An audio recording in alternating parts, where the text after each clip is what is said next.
Sejam todos bem-vindos à Igreja Presbiteriana Vinde em Vinhedo.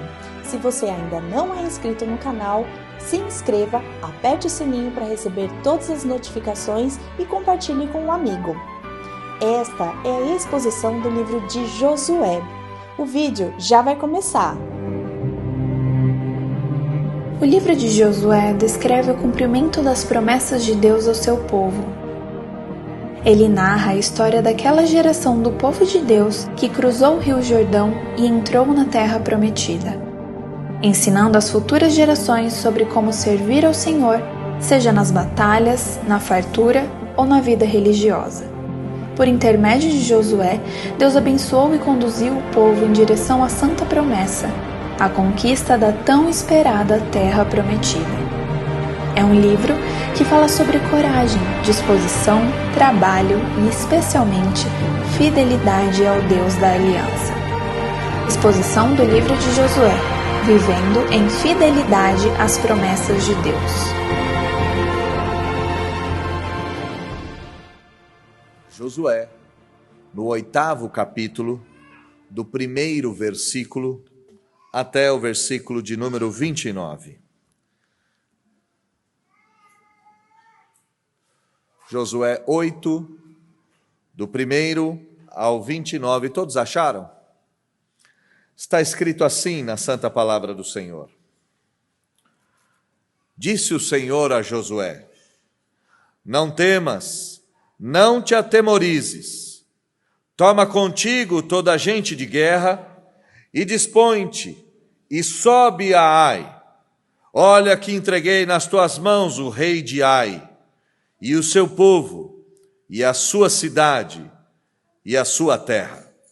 Farás a Ai e a seu rei, como fizeste a Jericó e a seu rei.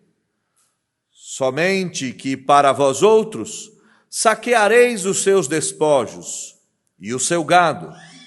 Põe emboscadas a cidade por detrás dela. Então Josué se levantou, e toda a gente de guerra para subir contra Ai. Escolheu Josué 30.000 homens valentes e os enviou de noite. Deu-lhes ordem, dizendo: eis que vos poreis de emboscada contra a cidade por detrás dela. Não vos distancieis muito da cidade, e todos estareis alertas. Porém eu e todo o povo que está comigo nos aproximaremos da cidade. E será que quando saírem, como dantes, contra nós, fugiremos diante deles? Deixemo-los, pois, sair atrás de nós, até que os tiremos da cidade, porque dirão: fogem diante de nós como dantes, assim fugiremos diante deles. Então saireis vós da emboscada e tomareis a cidade, porque o Senhor vosso Deus vô-la entregará nas vossas mãos. Havendo vós tomado a cidade, por-lhe-eis fogo, segundo a palavra do Senhor. Fareis, eis que vô-lo ordenei. Assim Josué os enviou, e eles se foram à emboscada, e ficaram entre Betel e Ai, ao ocidente de Ai. Porém Josué passou aquela noite no meio do povo. Levantou-se Josué de madrugada, passou revista ao povo, e subiram ele e os anciãos de Israel diante do povo contra Ai. Subiram também todos os homens de guerra que estavam com ele, e chegaram-se, e vieram defronte da cidade, e alojaram-se do lado norte de Ai. Havia um vale entre eles e Ai. Tomou também uns 5.000 homens, e os pôs entre Betel e Ai, em emboscada ao ocidente da cidade. Assim foi posto o povo, todo o acampamento ao norte da cidade, e a emboscada ao ocidente dela, e foi Josué, e aquela noite até o meio do vale. E sucedeu que, vendo o rei de Ai, ele e os homens da cidade apressaram-se, e levantando-se de madrugada, saíram ao encontro de Israel, à batalha, defronte das campinas, porque ele não sabia achar-se contra ele uma emboscada atrás da cidade. Josué, pois, e todo o Israel se houveram como feridos diante deles e fugiram pelo caminho do deserto. Pelo que todo o povo que estava na cidade foi convocado para os perseguir, e perseguiram Josué e foram afastados da cidade. Nem um só homem ficou em Ai, nem em Betel, que não saísse após os israelitas. E deixaram a cidade aberta, e perseguiram Israel.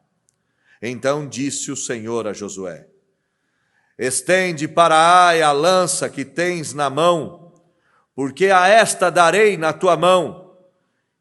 E Josué estendeu para a cidade a lança que tinha na mão. Então a emboscada se levantou apressadamente do seu lugar. E ao estender ele a mão, vieram à cidade e a tomaram, e apressaram-se e nela puseram fogo. Virando-se os homens de Ai para trás, olharam, e eis que a fumaça da cidade subia ao céu. E não puderam fugir nem para um lado, nem para outro, porque o povo que fugia para o deserto se tornou contra os que o perseguiam. Vendo Josué e todo Israel que a emboscada tomara a cidade e que a fumaça da cidade subia, voltaram e feriram os homens de Ai. Da cidade saíram os outros ao encontro do inimigo, que assim ficou no meio de Israel, uns de uma parte, outros de outra, e feriram-nos de tal sorte que nenhum deles sobreviveu nem escapou. Porém ao rei de Ai tomaram vivo e o trouxeram a Josué. Tendo os israelitas acabado de matar todos os moradores de Ai no campo e no deserto, onde os tinham perseguido, e havendo todos caído a fio de espada, e sendo já todos consumidos, todo Israel voltou a Ai e passaram a fio de espada. Os que caíram aquele dia, tanto homens como mulheres, foram 12.000, todos os moradores de Ai. Porque Josué não retirou a mão que estendera com a lança até haver destruído totalmente os moradores de Ai. Os israelitas saquearam, entretanto, para si o gado e os despojos daquela cidade, segundo a palavra do Senhor que ordenara a Josué. Então Josué pôs fogo a Ai e a reduziu para sempre a um montão, a ruínas, até ao dia de hoje. Ao rei de Ai, enforcou-o e o deixou no madeiro até a tarde, ao pôr do sol, por ordem de Josué. Tiraram do madeiro o cadáver e o lançaram à porta da cidade. E sobre ele levantaram um montão de pedras que até hoje permanece. Vamos orar ao Senhor? Deus, estamos diante da sua palavra, num texto que é difícil para a nossa mentalidade moderna compreender. Nós pedimos que o Senhor derrame graça sobre todos nós, a fim de que entendamos o sentido de uma guerra santa e de uma guerra justa. E que ao enxergarmos esse real sentido, possamos aplicá-lo a nossas vidas no presente e ao dia da volta de Cristo. Que o Senhor nos ajude a vermos a realidade como de fato ela é e aprendermos, se não por meio dos nossos erros, por meio dos erros dos israelitas. Mas não nos deixe sair desse culto da mesma maneira que entramos e não nos permita sairmos dessa exposição da Sagrada Escritura sem compreender o sentido definitivo deste acontecimento em Josué, capítulo de número 8. Nos abençoe, então, Deus, para que venhamos a compreender todas essas coisas. Nós te pedimos isso, orando em nome de Jesus. Amém.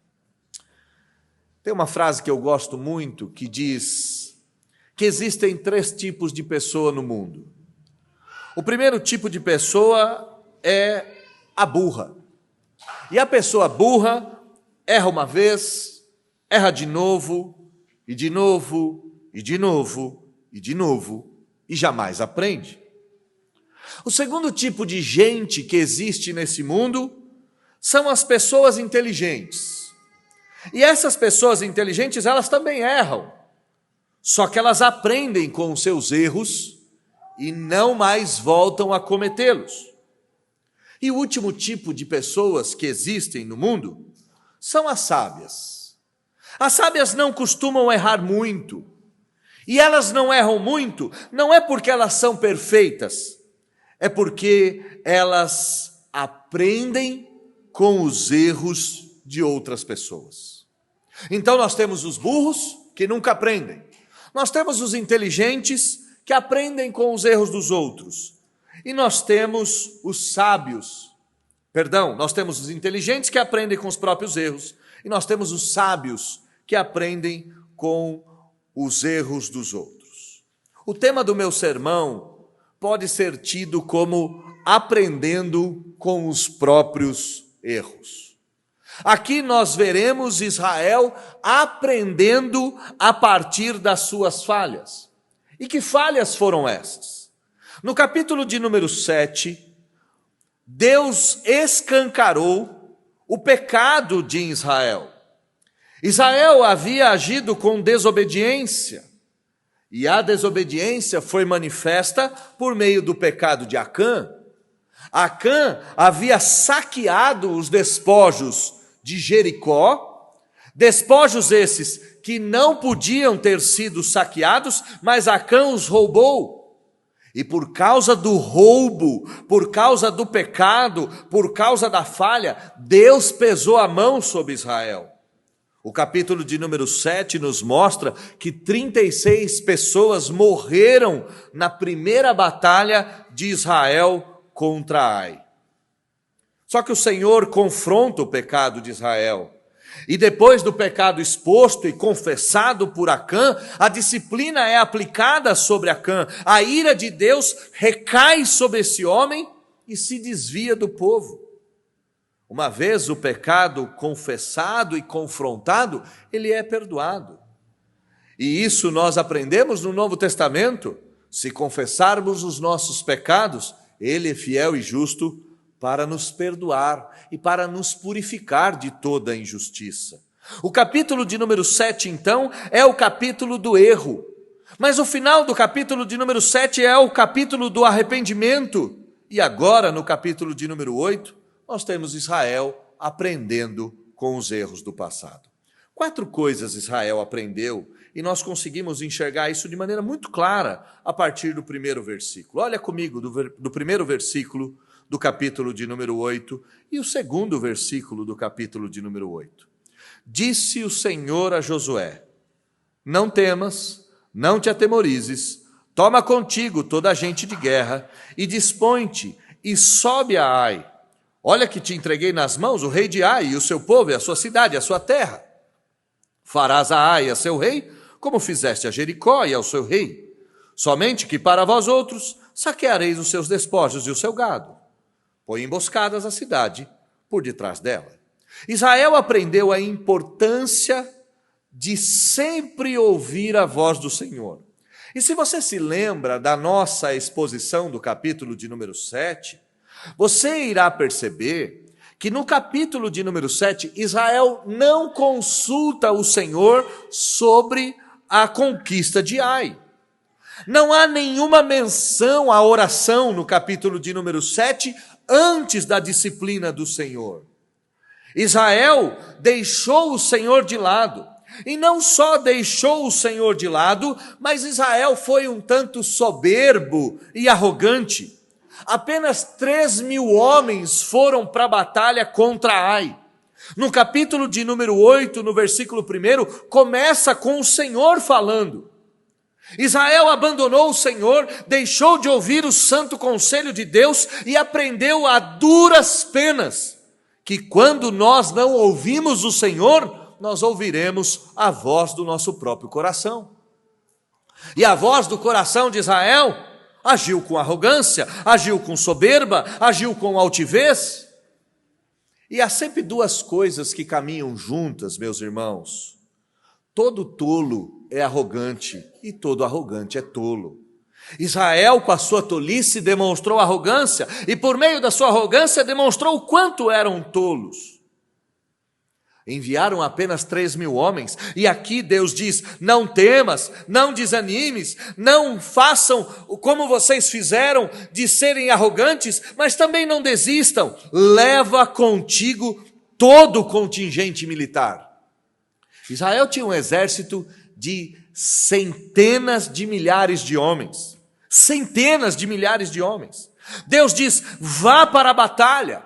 Vá para a batalha sem medo, vá para a batalha sem desânimo, vá para a batalha sem titubear, pois eu entreguei nas tuas mãos o rei de Ai, eu entreguei o povo, eu entreguei a cidade, eu entreguei a sua terra. Destrua tudo, não deixe pedra sobre pedra. Primeira lição que Israel aprendeu com os próprios erros: jamais vá para o enfrentamento da vida sem ouvir a voz do Senhor. E essa é uma lição que nós temos que aprender. E eu não quero aqui ser adivinho, nem muito menos apontar os seus erros ou chutar para que de repente eu acerte alguma coisa que você tenha ou esteja passando. Eu não farei isso. Mas uma coisa eu posso te dizer: se você cometeu equívocos por falta de oração, por falta de buscar o conselho de Deus, faça como Israel. Aprenda com os próprios erros. Ouça o Senhor e depois tome as suas atitudes. Segunda ação de Israel, que mostra que Israel aprendeu com os próprios erros. Israel aprendeu, ou pelo menos voltou, a confiar no Senhor. Versículo de número 3, então Josué se levantou e toda a gente de guerra se levantou para subir contra Ai. Confiar em Deus significa recorrer aos recursos inesgotáveis de Deus, advindos da sua palavra. Confiar em Deus é acreditar que aquilo que Deus disse vai se cumprir. Confiar em Deus é olhar para a Escritura e atribuir a palavra de Deus como verdadeira para si próprio. O que Deus disse para Josué e para a liderança? Levante-se, vá para a guerra, eu entregarei nas tuas mãos o rei, o povo, a cidade e a terra. Vocês vão destruir tudo. Não vai sobrar pedra sobre pedra. Vocês vão ficar com os despojos da guerra. Vocês farão uma emboscada militar e por meio dessa emboscada militar vocês vencerão. A palavra do Senhor disse claramente que Israel venceria depois do arrependimento do pecado, depois da purificação do arraial. Deus diz: vocês vencerão sobre a minha palavra. E o que Israel faz? Israel confia no Senhor. Israel deixa de confiar no seu próprio braço. Capítulo de número 7, os espias vão até a cidade, olham a cidade de Ai e voltam para Josué e dizem alguma coisa mais ou menos assim: Josué, eles são fracos. Josué, eles não aguentam meia dúzia de tapas. Manda 3.000 homens para lá, para que gastar a energia do povo? Manda simplesmente 3.000 homens, que vai ser cada murro 3 tombos diferentes, não vai ter dificuldade de vencermos a batalha. Israel confiou no próprio braço, foi lá e se lascou. Aqui, Israel volta a confiar nos recursos infinitos de Deus manifestos por meio da sua palavra. Confiar em Deus, irmãos, não é dar pulos no escuro, não é saltar rumo ao desconhecido. Confiar em Deus é acreditar que tudo aquilo que Ele disse Ele vai fazer, que tudo aquilo que Ele prometeu vai se cumprir. Israel aprendeu a confiar no Senhor. Contudo, é impossível confiarmos nas promessas de Deus sem obedecer os seus mandamentos. Não dá para ter confiança apartado da obediência. Confiar é obedecer. E Israel aprendeu, ou melhor, Israel voltou, por meio dos seus próprios erros, a obedecer o Senhor. Samuel disse, alguns anos à frente de Josué, alguns anos depois, Samuel disse que obedecer era melhor do que sacrificar. Israel aprendeu que obedecer era o melhor caminho. Olha a continuidade do versículo de número 3 do capítulo de número 8. Escolheu Josué 30.000 homens valentes e os enviou de noite. Deu-lhes ordem a esses homens, dizendo: eis que vos poreis de emboscada contra a cidade por detrás dela. Não vos distancieis muito da cidade, e todos estareis alerta. Porém eu e todo o povo que está comigo nos aproximaremos da cidade, e será que quando saírem como dantes contra nós, fugiremos deles? Deus tinha dado uma estratégia fantástica para vencer a Ai. Deus disse o seguinte: 30.000 homens atrás da cidade, 5.000 homens de tropa de assalto vão invadir a cidade depois que todo o contingente militar de Ai perseguirem vocês. O exército foi dividido em 3 falanges, em 3 partes. Uma delas estaria de frente a Ai, esperando Ai para a guerra. Outra estaria atrás de Ai, esperando a cidade ficar deserta. E uma mais rápida, mais ligeira, tomaria a cidade de assalto. Deus deu essa estratégia para Josué e para o povo de Israel. E aqui, no capítulo de número 8, a partir do versículo de número 3, nós vemos Israel obedecendo cabalmente. Versículo 6, Josué diz: deixemo-lo, pois, sair atrás de nós. Nós vamos nos fingir de fracos, nós vamos tirá-los da cidade, porque eles dirão: fogem diante de nós como dantes os israelitas. E nós fugiremos diante deles. E então, depois que saírem todos os homens de batalha da cidade, assim que sair todo o contingente militar de Ai e avançarem em direção ao vale, vocês vão tomar a cidade, sairão da emboscada e tomarão a cidade, porque o Senhor vosso Deus vô-la entregará nas vossas mãos. Interessante isso. Israel volta a confiar em Deus, e a confiança é manifesta por meio da obediência. O texto continua: havendo vós tomado a cidade, pôr-lhe-eis fogo em tudo.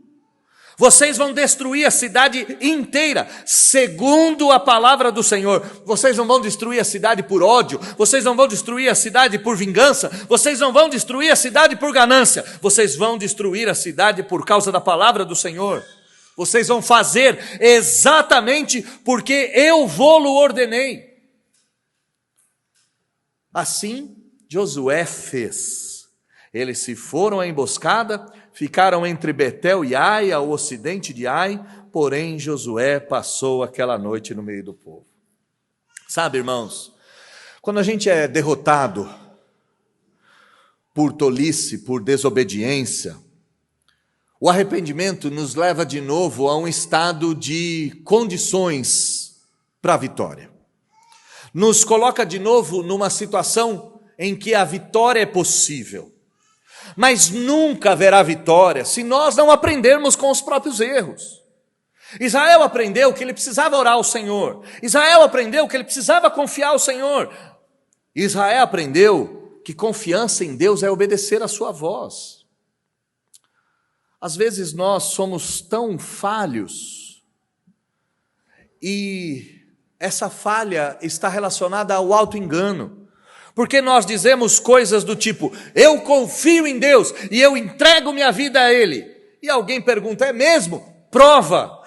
E você diz: todas as vezes que eu saio de casa, eu faço uma oração entregando a minha vida a Deus. Mas e o resto do dia?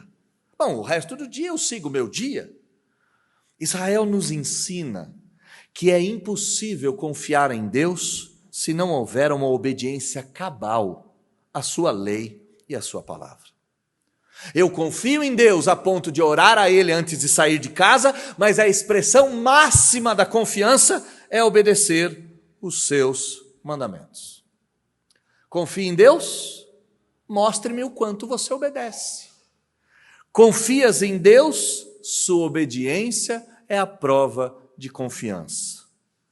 Versículo de número 10 mostra a 4ª lição que Israel aprendeu. E aqui a lição é uma lição manifesta em Josué, manifesta nos líderes e nos anciãos e depois no povo. Olhe comigo o 10º versículo do capítulo de número 8. Levantou-se Josué de madrugada, passou revista ao povo, e subiram ele e os anciãos de Israel diante do povo contra Ai. Subiram também todos os homens de guerra que estavam com ele. E chegaram-se e vieram defronte da cidade, e alojaram-se ao lado norte de Ai, pois havia um vale entre eles e Ai. Quando nós olhamos no capítulo de número 7, nós nos perguntamos: onde está Josué, que não subiu para a batalha? Onde estão os anciãos de Israel que não foram com o povo para a guerra? Onde está a liderança do povo que não está com as espadas desembainhadas prontos para a peleja? De uma forma inusitada e até estranha, o capítulo de número 7 não menciona Josué guerreando junto com o povo e não menciona a liderança. É como se em algum momento, por causa dos louros, por causa do glamour, por causa da fama da vitória avassaladora de Jericó, parece que Josué e a liderança ficaram um tanto preguiçosos.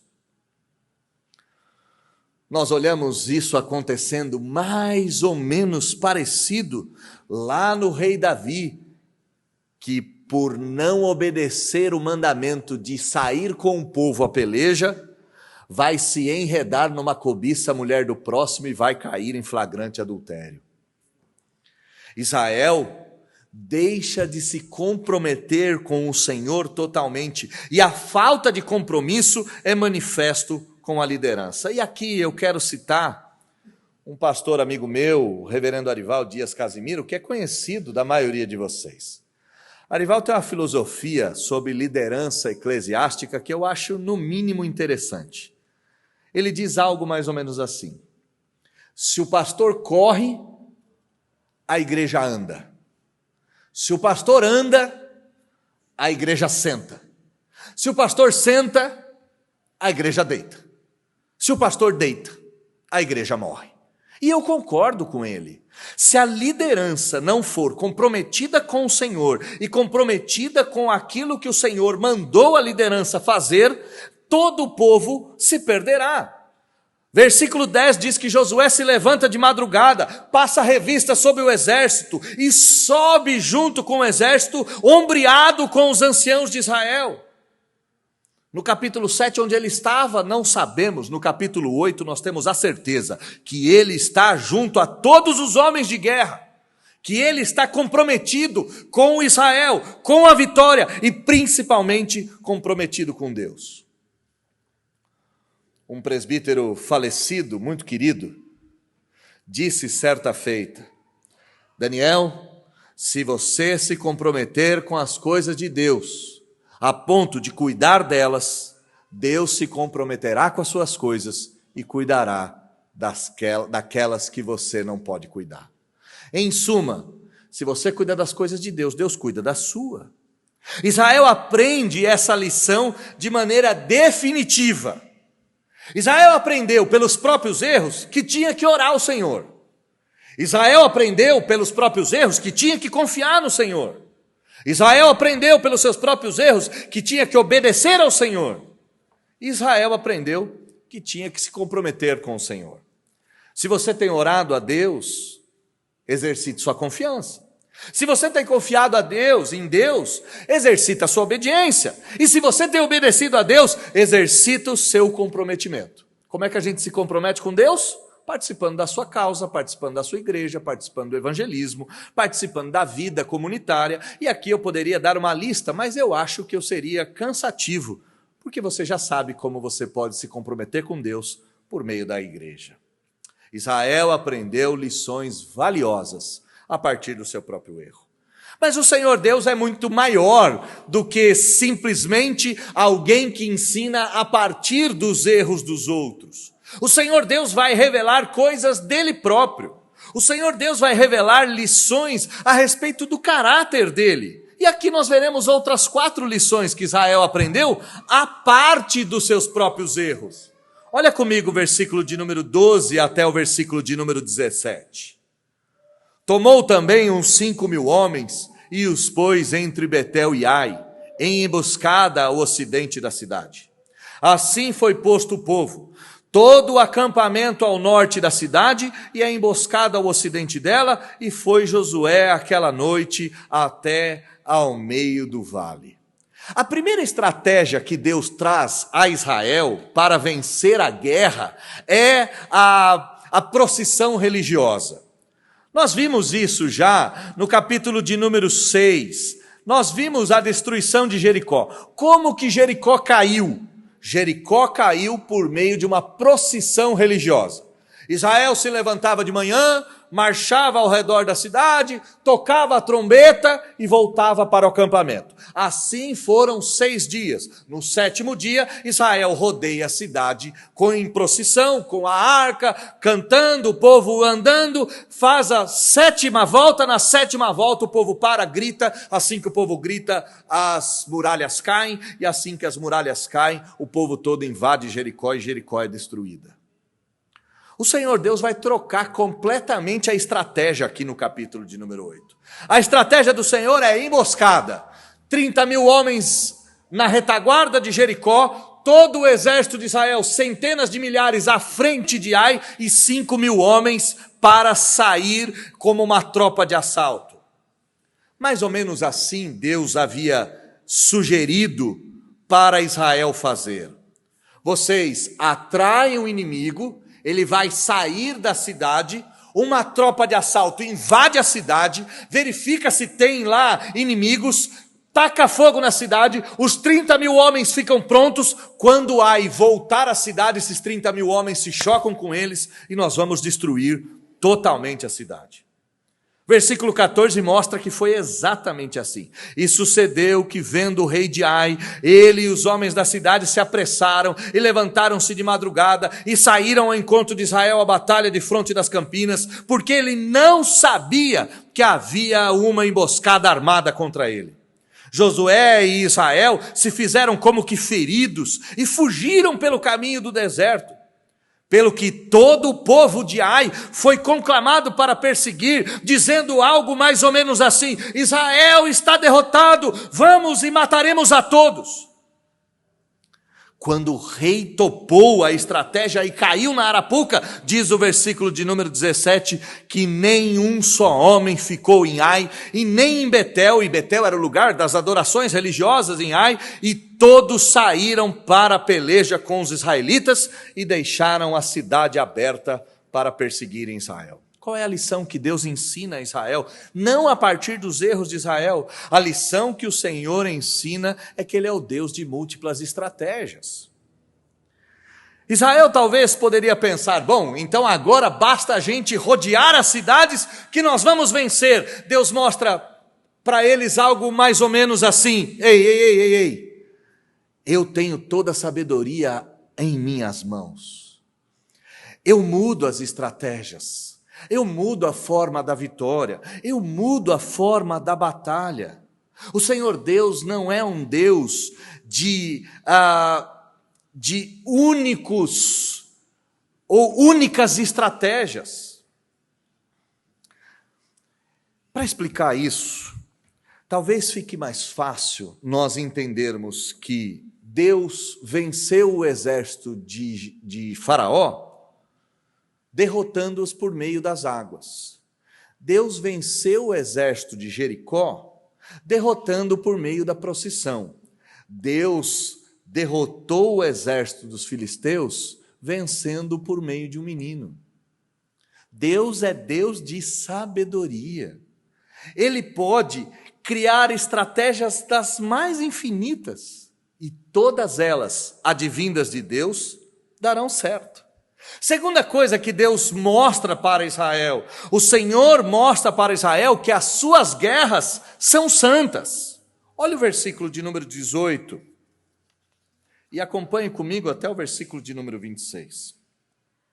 Então disse o Senhor a Josué: estende para Ai e a lança que tens na mão, porque a esta darei na tua mão.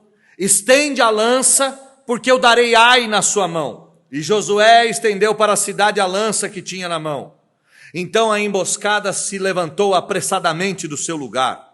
E assim que Josué estendeu a mão, vieram à cidade aqueles 5.000 homens e a tomaram. E apressaram-se e nela puseram fogo. Virando-se os homens de Ai para trás e olharam, e eis que a fumaça da sua cidade já subia ao céu. E não puderam fugir nem para um lado e nem para o outro, porque o povo de Israel que fugia para o deserto se vira e volta contra eles. Vendo Josué e todo Israel que a emboscada tomara a cidade e que a fumaça da cidade subia, voltaram e feriram os homens de Ai. Enquanto os homens de Ai corriam, da cidade saíram os outros 30.000 ao encontro do inimigo. E assim ficou no meio de Israel todo o povo de Ai, uns de uma parte e outros de outra. O resultado é que feriram de tal sorte os homens de Ai que nenhum deles sobreviveu à peleja. Porém, ao rei de Ai tomaram vivo e o trouxeram a Josué. Tendo os israelitas acabado de matar todos os moradores de Ai no campo e no deserto onde os tinham perseguido, e havendo todos caído a fio da espada, e sendo já todos consumidos, todo Israel voltou a Ai. E aí passaram a fio de espada o que tinha sobrado. Os que caíram naquele dia, tanto homens como mulheres, como crianças, foram 12.000. Todos os moradores de Ai foram destruídos. Josué não retirou a mão sobre eles um instante sequer, até derrotar o último ser vivo, o último homem vivo em Ai, até que estes não foram destruídos. Eu preciso explicar um conceito muito comum no Antigo Testamento, que é o conceito da Guerra Santa. Quando nós olhamos para isso, nós ficamos um tanto indignados. A nossa mentalidade do século 21 é uma mentalidade que se horroriza com essas coisas. Diz, como pode matar mulheres, matar crianças? Como pode um Deus tão cruel assim? Antes de você se achar superior a Deus e mais sábio que Ele, vamos tentar enxergar o que é o conceito de guerra santa. De acordo com a Escritura, o Senhor Deus é Deus da vida e da morte. Ele dá vida a quem quer e Ele tira a vida de quem Ele quiser. É dele. Ninguém por si só tem vida. Ninguém por si só tem vida. E digo mais, ninguém por si só atira. Porque até o suicida, se não for da permissão de Deus, não morre. Você pode conhecer histórias de gente que tentou morrer de tudo quanto é jeito e não morre. Só morre quando Deus quer. Segunda coisa que nós temos que entender, toda a terra é do Senhor Deus. Não é que Ele é o autor da vida e da morte. Ele é o Senhor do planeta. O planeta é dele. Ele não é dono de um punhadinho de terra, como lá a terra de Israel, que é brigada a tapas por cada palmo de chão. A terra é dele e ele entrega a quem ele quiser. E essa terra em específico, onde ficava Ai, diz a Escritura que Deus a entregou a Abraão, a Isaque e a Jacó. Mas Deus ainda não deu posse a Abraão, Isaque e a Jacó a essa terra, porque ela estava contaminada pela presença de povos pagãos e idólatras. Quem era Jericó? Jericó era um povo homicida, era um povo assassino, era um povo que havia se rebelado contra o Criador, que queimavam em sacrifício seus filhos, que queimavam em sacrifícios a deuses falsos, tudo que existia. Ao invés de adorar o verdadeiro Deus, transformaram Deus num objeto feito pelas próprias mãos. Jericó era uma nação de opressores e assassinos. Por que Deus destrói Jericó e manda acabar com tudo? Porque Deus estava utilizando Israel como chicote para punir aquela terra. Deus estava castigando as nações por meio de Israel. Deus estava castigando séculos de idolatria, séculos de infidelidade, séculos de opressão. Deus estava castigando por meio do seu povo. Foi assim com o Egito.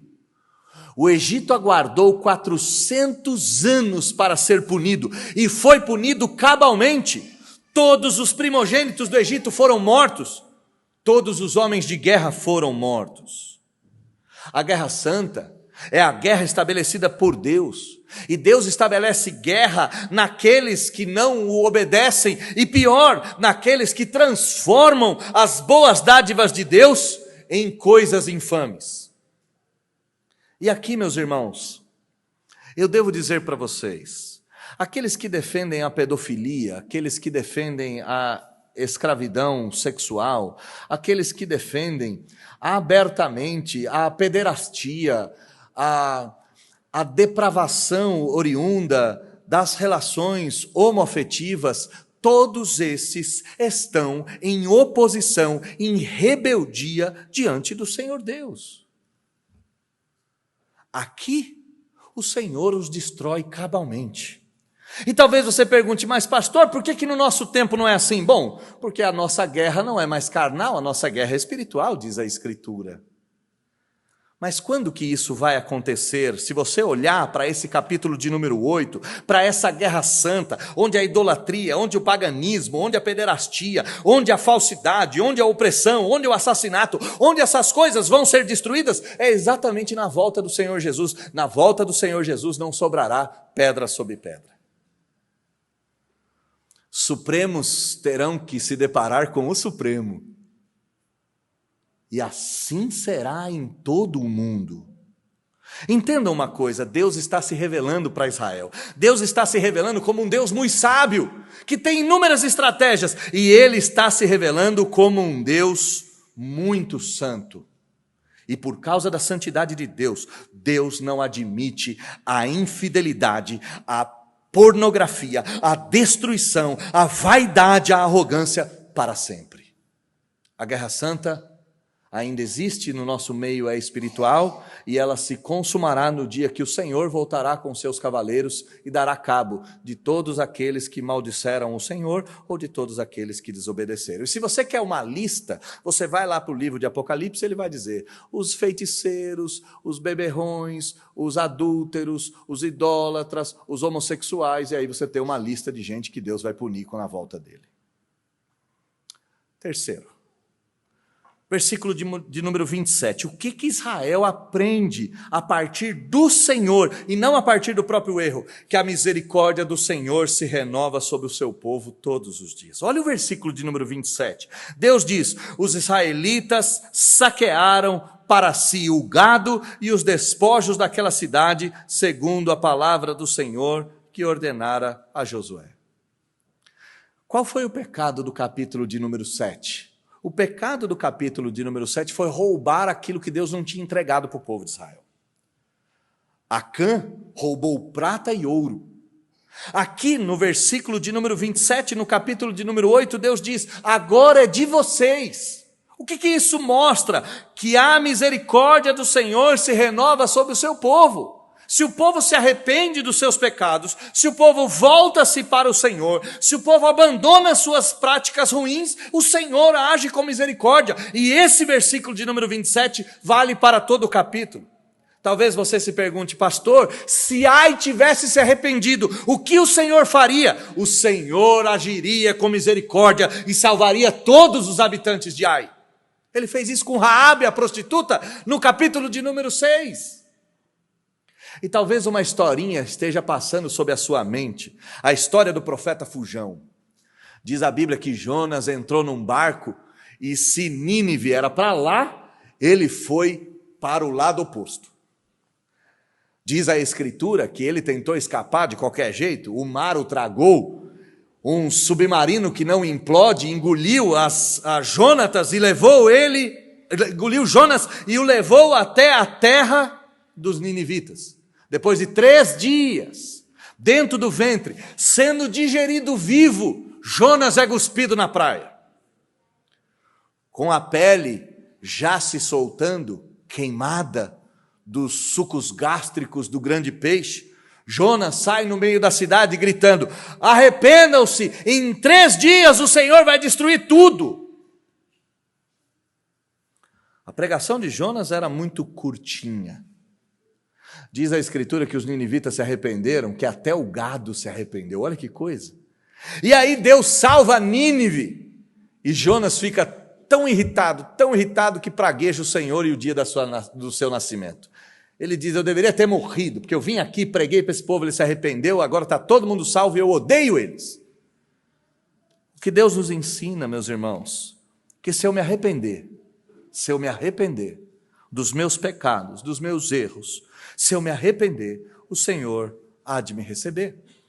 Quarta coisa que nós aprendemos sobre Deus, que Deus ensina a Israel e a gente acaba aprendendo, que o Senhor é justo juiz e fogo consumidor de todos aqueles que o aborrecem. Olha comigo o versículo de número 28 e 29.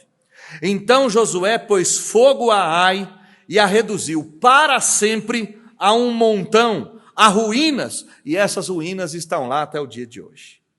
Ao rei de Ai enforcou-o e o deixou no madeiro até a tarde.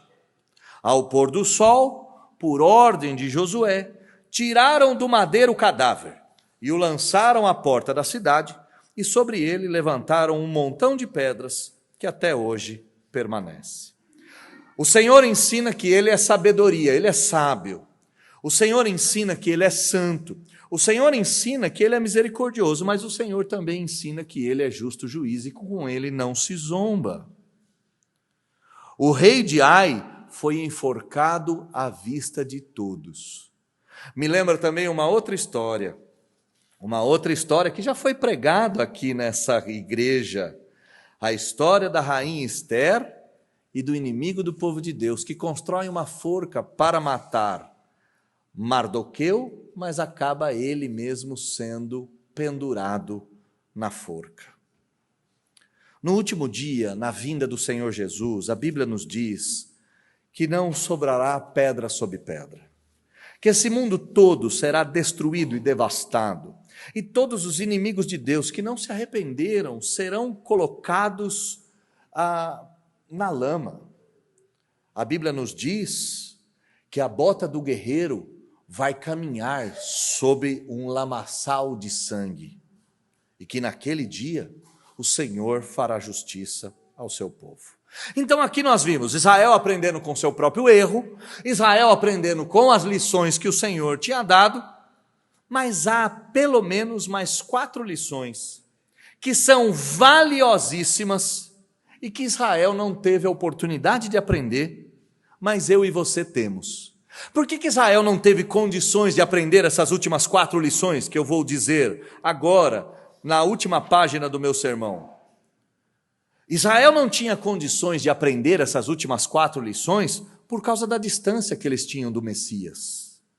A distância de Josué para Jesus, ela percorre centenas de anos, milhares de anos.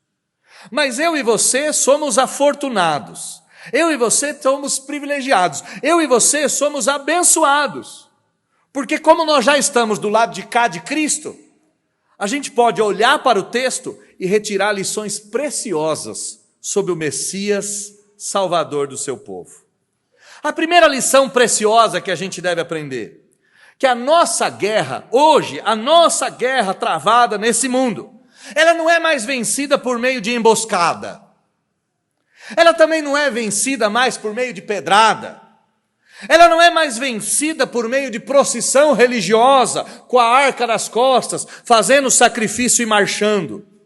Ela não é mais vencida com o mar engolindo os inimigos. A nossa guerra, ela já foi vencida por meio de um sacrifício voluntário. As guerras que nós travamos agora não serão mais vencidas por emboscada. Você não precisa sair para a guerra, colocar gente por trás, uma tropa de assalto, enganar o inimigo. Você não precisa fazer mais nada disso. Porque a Bíblia nos diz que alguém abandonou o seu trono de glória para morrer a nossa morte e lutar a nossa guerra. Alguém, e esse alguém é o Senhor Jesus, se sacrificou de maneira voluntária para que eu e você vencêssemos as ais da nossa vida, ou por que não brincar com as palavras, os ais da nossa vida. A nossa guerra não será vencida por funda e pedras. Nossa guerra não será vencida por espadas. Nossa guerra não será vencida por discursos. A nossa guerra já foi vencida por um sacrifício voluntário. Alguém se voluntariou a viver a minha vida e a sua e a morrer a nossa morte. Em segundo lugar, o que a gente aprende? A gente aprende que a guerra santa não mais castigará imediatamente os inimigos de Deus. É interessante que quando nós olhamos para o capítulo 8, a guerra santa vai destruir a Ai, vai destruir a Jericó, vai destruir a Filístia, vai destruir a Síria, vai destruir o Egito, vai destruir a Babilônia. A guerra santa do Senhor vai destruir os seus inimigos imediatamente. Mas quando nós olhamos para o Novo Testamento e quando nós olhamos para a nossa vida, nós percebemos que Deus, ao invés de castigar os seus inimigos, ao invés de castigar pecadores miseráveis, dos quais todos nós fazemos parte, Ele decidiu castigar o seu único filho. Olha que coisa incrível. Ou você acha que eu e você somos menos idólatras do que Ai e Jericó eram? Ou você acha que eu e você somos menos pecadores do que os pederastas e homossexuais de Sodoma e Gomorra? Somos tão pecadores quanto. Mas a guerra santa não mais nos castigou. O Senhor preferiu castigar o seu único filho, o Senhor preferiu imolar seu único filho, o Senhor preferiu rasgar o seu único filho, para que pecadores miseráveis não fossem destruídos. Perceba bem, meu querido irmão, a forca em que o rei de Ai foi dependurado era minha e era tua. Nós somos inimigos de Deus desde o princípio. Mas o Senhor resolveu castigar o seu filho por amor a nós. Quem dera se os rojões fossem por causa disso, né? Seria bom, né?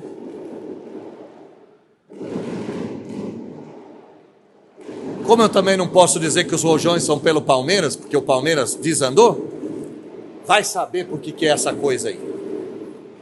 Mas eu vou continuar. Terceira lição que a gente aprende. A gente aprende que o Filho unigênito de Deus não receberia misericórdia e perdão. Israel recebeu misericórdia, é lindo isso. Israel, no capítulo de número 8, recebe misericórdia. Deus vai lá, vai punir Acã, vai trazer misericórdia para Israel, vai falar: Israel, entra em Ai, pode pegar o gado, pode pegar os tesouros, eu ajo com misericórdia com vocês, eu vou derramar a misericórdia que eu tenho sobre vocês. Mas a Bíblia diz que o filho amado não encontrou a misericórdia de Deus.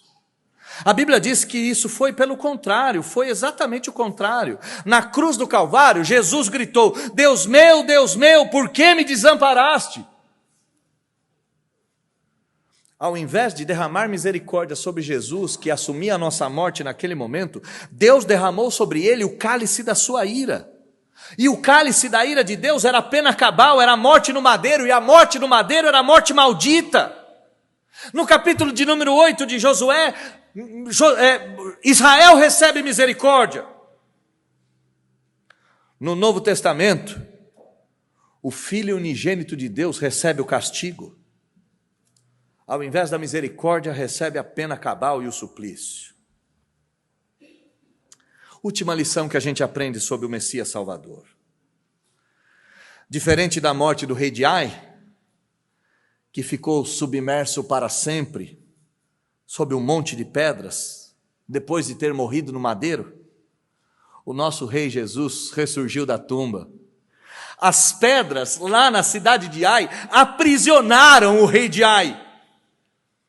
Nos diz a Escritura que a pedra foi removida milagrosamente. E deixando a tumba para trás, o Senhor Jesus se torna a pedra angular, a rocha inabalável, a pedra fundamental, a qual que todos aqueles que nele se refugiam podem ser salvos. A metáfora é brilhante. O rei de Ai morre no madeiro e se enterra nas pedras. O Rei da Glória morre no madeiro e triunfa sobre as pedras e se torna ele a pedra da nossa salvação. Israel aprendeu com os próprios erros, aprendeu com as lições que Deus estava ensinando. E nós, que somos tão bem-aventurados, podemos aprender que a nossa guerra é vencida com o sacrifício de Jesus, que a nossa guerra castigou o Filho de Deus e não a nós, que o Filho amado de Deus não recebeu misericórdia para que nós recebêssemos, e que o nosso Rei se tornou a pedra angular, a rocha inabalável, a pedra fundamental, a rocha da nossa salvação. Eu termino com a minha frase inicial. Existem 3 tipos de pessoa no mundo. A burra nunca aprende. A inteligente foi Israel. Aprendeu com os próprios erros. Qual é o meu convite a você? Seja sábio. Aprenda com os erros deles. Não precisa cometer, você não precisa fazer a mesma tolice. Aprenda com os erros dele. Aprenda o que Deus tem para te ensinar, mas seja sábio. E o nível maior de sabedoria é se refugiar em Cristo, a rocha inabalável da nossa salvação. É se refugiar naquele que venceu a guerra no nosso lugar. É se refugiar naquele cujo poder é suficientemente grande para salvar todo tipo de pecador, todo tipo de gente, todo tipo de miserável. O meu convite a você é: abrace a sabedoria, abrace ao Senhor Jesus, e não importa os teus pecados passados, não importa qual é o seu abismo, abrace o Senhor Jesus, pois dele fluem rios de água viva e que ainda estão disponíveis a todos quanto nele se refugiar. Feche seus olhos, baixe a sua fronte, vamos orar, encerrando essa exposição do texto sagrado. Deus bendito, nós queremos sabedoria nesta manhã, sabedoria para aprendermos com os erros de Israel. Não nos deixe parar de orar, não nos deixe parar de confiar, não nos deixe parar de obedecer, e não nos deixe, Senhor, em hipótese alguma, deixar de nos comprometermos com a sua obra. Queremos aprender com as lições que o Senhor mesmo está ensinando, que o Senhor é sábio, tem inúmeras estratégias, que o Senhor é santo e o Senhor não admite zoação, que o Senhor é misericordioso para todos aqueles que o temem, mas o Senhor também é fogo consumidor, é justo juiz. Nós precisamos aprender quem o Senhor é. Sabendo quem o Senhor é, saberemos como te agradar e como viveremos. Mas a nossa sabedoria, e é isso que eu lhe peço, que nós sejamos mais sábios do que Israel foi. Que nós olhemos para Cristo e vejamos que nele a guerra santa é vencida com o sacrifício voluntário. Que nós possamos enxergar que ele não recebeu misericórdia e perdão para nos dar misericórdia e perdão. Que ele, ao se entregar no madeiro, ao se entregar no suplício, ele, ao abraçar a sua cruz, recebeu o castigo que os inimigos de Deus, dos quais todos nós fazemos parte, merecíamos. Nos faça mais sábios para entendermos que Cristo não ficou preso na rocha, ele se tornou a rocha da nossa salvação. Que Cristo não ficou preso no madeiro, ele se transformou na tábua da nossa salvação, a pedra angular, a pedra de esquina, a pedra fundamental, a pedra sobre a qual os homens ou serão esmagados ou serão salvos. Nós queremos a sabedoria de olharmos para Cristo como a pedra da nossa salvação e não como a pedra da nossa condenação. Esse sermão, no fim das contas, Deus, mostra que o Senhor ainda está pronto para perdoar pecadores arrependidos. Basta com que nós olhemos para Cristo e nos quedamos e nos rendamos aos seus pés. Obrigado por dar segundas chances a Israel. Obrigado por dar segundas chances a nós outros. Muito obrigado por termos a oportunidade de aprendermos com os erros dos outros e a rica oportunidade de sermos os mais sábios deste mundo, nos rendendo aos pés de Jesus Cristo, Senhor dos senhores e Rei dos reis. É no nome de Jesus que oramos. Amém.